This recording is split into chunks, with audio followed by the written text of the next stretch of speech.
Today's topic is Roots approach. Roots approach given by Margaret Roots. Margaret Roots create an approach based on use of sensory stimulation to affect motor responses.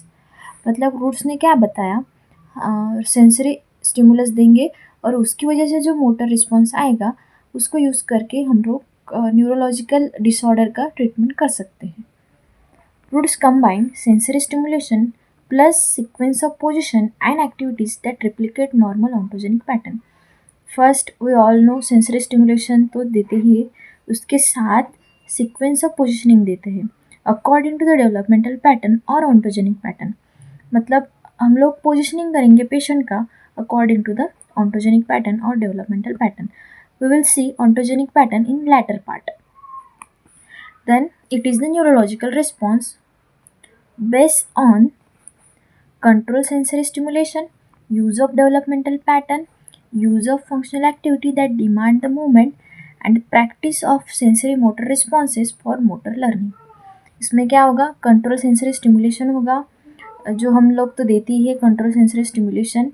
उसके बाद use of developmental pattern, उसको developmental pattern के according positioning देंगे. उसके बाद use of functional activity, मतलब जो हमारा मोटर रिस्पॉन्स आया है उसको हम फंक्शनल एक्टिविटी में यूज़ करेंगे. देन उसके बाद जो फंक्शनल एक्टिविटी है हम उस फंक्शनल एक्टिविटी को हमारे डेली एक्टिविटीज़ में प्रैक्टिस करेंगे for motor learning. In this way our roots approach act in our treatment. Roots approach, first one and most important is normalization of muscle tone. Normalization of muscle tone. Okay. Neurological dysfunction may lead to hypertonicity or hypotonicity. Hypotonicity means increase in muscle tone and hypotonicity means decrease in muscle tone.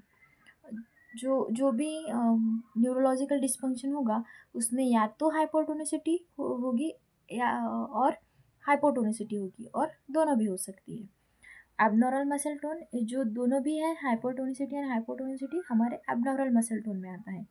Abnormal muscle tone interfere with movement. जो भी muscle tone increase होगा decrease होगा दोनों भी हमारे movement के लिए हमारे मूवमेंट में इंटरफेयर करते हैं. उसकी वजह से हमारा जो मूवमेंट होता है वो इनकोऑर्डिनेटेड होता है. So control sensory stimulus is use to evoke the muscular response. हम लोग उसमें कंट्रोल सेंसरी स्टिमुलस देंगे, उसकी वजह से उसका मस्कुलर रिस्पॉन्स आएगा. उसके बाद मसल के दो ड्यूटीज़ होते हैं. First one light muscle work and second one heavy muscle work. Light muscle work में मोबिलाइजर्स आते हैं जिसमें फ्लेक्सर्स एंड अबडक्टर्स, मतलब जिसमें मोबिलाइजेशन का काम होता है. उसका प्राइमरी फंक्शन है स्किल मूवमेंट पैटर्न. उसके बाद हेवी मसल वर्क्स में आते हैं स्टेबलाइजर्स, एक्सटेंसर्स एंड अबडक्टर्स. उसका प्राइमरी फंक्शन होता है maintaining the posture and holding the pattern of the movement. Okay. उसके बाद Rood's believe that reflexes are foundation of any voluntary act. Rood's में ऐसा भी बताया कि हम लोग रिफ्लेक्सेस का यूज़ करके वॉलंटरी एक्ट पेशेंट में ला सकते हैं. She began the therapy by eliciting motor responses on reflex level and using the developmental pattern to improve the motor response. उसने क्या बताया, हम लोग मोटर रिस्पॉन्स इलिसिएट कर सकते हैं बाय यूजिंग रिफ्लेक्स एक्टिविटी और बाय यूजिंग डेवलपमेंटल पैटर्न. उसके बाद सेकेंड प्रिंसिपल है treatment begins at developmental level of functioning. हम लोगों को पता ही है डेवलपमेंटल लेवल का यूज़ करके हम लोग रूट्स अप्रोच यूज़ करते हैं. Rood's believe that movement occur in developmental pattern. जो भी मूवमेंट होती है वो डेवलपमेंटल पैटर्न के अकॉर्डिंग होती है और जो डेवलपमेंटल पैटर्न है वो हम लोग सेफेलोकॉर्डल रूल के हिसाब से देते हैं. Treatment begins from head and proceed downward segment by segment from proximal to distal and to the sacral area. Head से स्टार्ट होगा, डाउनवर्ड जाएगा, प्रॉक्सिमल टू डिस्टल सेगमेंट में जाएगा और उसके बाद सैक्रल एरिया में जाएगा. When adhering to this rule in treatment, जब हम लोग इस रूल को ट्रीटमेंट में यूज़ करेंगे तो कैसे यूज़ करेंगे. When working with the patient on feeding, the clinician First, direct treatment on control reaching for utensil before focusing on holding the utensils. इसमें क्या बताया गया है, क्लिनिशियन को अगर फीडिंग में वर्क करना है पेशेंट के लिए, तो फिजियोथेरेपिस्ट फर्स्ट उसको क्या सिखाएगा कि उस यूटेंसिल्स और उस स्पून की तरफ उसको कंट्रोल रिच कैसे करना है, मतलब उसके तरफ पहुँचना कैसा है, कैसे रिच कैसे करना है, और उसके बाद हम फोकसिंग करेंगे उस यूटेंसिल को होल्ड कैसे करना है. ओके, मतलब हम लोगों को पहले उसको कंट्रोल मूवमेंट सिखानी पड़ेगी और उसके बाद हम लोग उसको सिखाएंगे holding movement. Okay, then third principle and most important, motivation enhance purposeful movement. Roots realize that motivation plays important role in rehabilitation. As we all know, rehabilitation plays most important role in neurological rehabilitation. Activities which are meaningful for patient encourage practice of desired movement. This result in good response. हम लोग different activities देंगे patient को जिसकी वजह से patient encourage होगा और movement करने के लिए वो मोटिवेट होगा. इसीलिए हम लोगों को मोटिवेशन पेशेंट को देना है, बहुत इंपॉर्टेंट है. Then fourth principle is repetitive. Repetition is necessary for reduction of muscular response. It helps in development of coordination. हम लोगों को बताइए रिपीटेशन भी हमारे फिजियोथेरेपी के ट्रीटमेंट में कितना इंपॉर्टेंट है. हम लोग जितना पेशेंट को रिपीटेशन कराएंगे उतना उसको उस मूवमेंट का मेमोरी होगा और उसका वो डेवलप करेगा कोऑर्डिनेशन. उसकी वजह से हम लोगों को रिपीटेशन पेशेंट को देना पड़ेगा.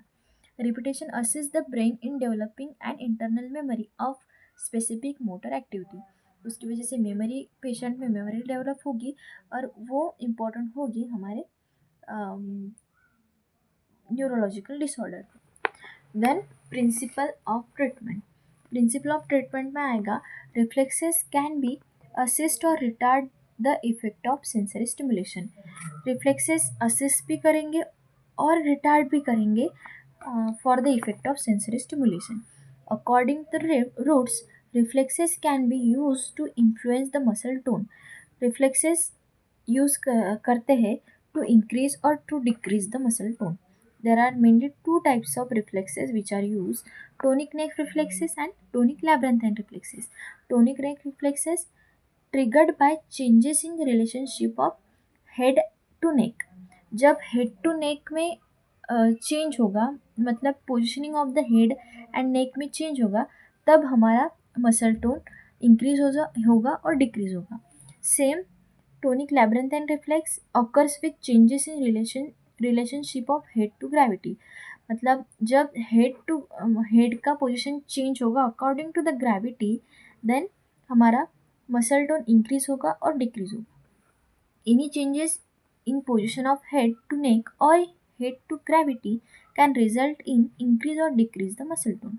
Okay, for example, in wheelchair sitting, symmetrical alignment of the head and neck will promote the normal muscle tone in arms and leg. मतलब हम लोग जब इसका यूज़ करेंगे रिफ्लेक्सेस का हमारे ट्रीटमेंट पार्ट में, तब हम क्या करेंगे, सिमेट्रिकल अलाइनमेंट करेंगे हमारे नेक और हेड का, विच प्रोमोट करेगा हमारे नॉर्मल मसल टोन को in arms and leg. Okay. Second, sensory stimulation of receptors can produces the predictable responses. Sensory stimulation की वजह से जो रिसेप्टर स्टिमुलेट होंगे और उसकी वजह से जो रिस्पॉन्स आएगा.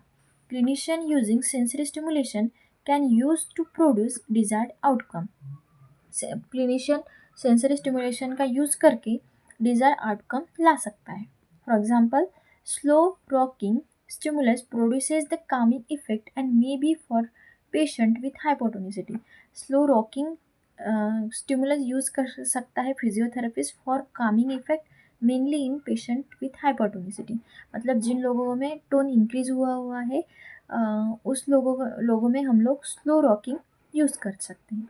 मतलब जैसा पेशेंट होगा वैसा स्टिमुलस हम उसको दे सकते हैं, सेंसरी स्टिमुलस उसको दे सकते हैं for reduction or for the increment of the muscle tone. Third principle है muscle have the different duties. As we all know, And we seen in the previous topic, some muscles predominate as the stabilizers, which are heavy muscle work, and whereas others as a mobilizers, which are light muscle work. According to the roots, each group have distinct function. Okay. Then fourth one is a heavy muscle work should be integrated before the light muscle work.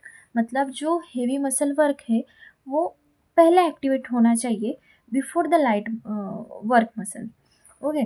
Principle of integrating heavy muscle before light work muscle refer primarily to use of upper extremity. For example, uh, fine fingertip manipulation which involves the light muscle work which is not functional if functional proximal muscle work muscle are not strong enough to lift the or stabilize the function of arm. मतलब इसने क्या बताया है कि जैसे हम लोग directly जाते हैं हमारे फिंगर टिप की मूवमेंट करने. अगर पेशेंट में फिंगर टिप की मूवमेंट नहीं है, उसके साथ हमारे एल्बो भी काम नहीं कर रहे, उसके साथ शोल्डर भी काम नहीं कर रहा, शोल्डर का स्टेबलाइज़र भी अच्छे से स्ट्रेंथनिंग नहीं है, तो हमें फर्स्ट वर्क करना पड़ेगा हमारे शोल्डर की मसल को, एल्बो के मसल पे, और उसके बाद हम लोगों को जाना पड़ेगा हमारे फिंगर टिप के मसल के. इसीलिए उसने यही बताया है कि heavy muscle work should be integrated before the light muscle work. जो हमारे फिंगर टिप के मसल है वो लाइट वर्क मसल में आते हैं, और जो हमारे शोल्डर के मसल है, शोल्डर स्टेबलाइजर से, वो हमारे हेवी मसल वर्क में आते हैं. इसीलिए रूट्स ने ये बताया है कि हम लोगों को पहले एक्टिवेट करना पड़ेगा हमारे स्टेबलाइजर्स को, हमारे हेवी मसल वर्क को, उसके बाद हम लोग करेंगे हमारे लाइट वर्क मसल को. Okay, thank you. If you like my video, then please share, like, subscribe Physio Each channel. Thank you and stay tuned for this kind of videos.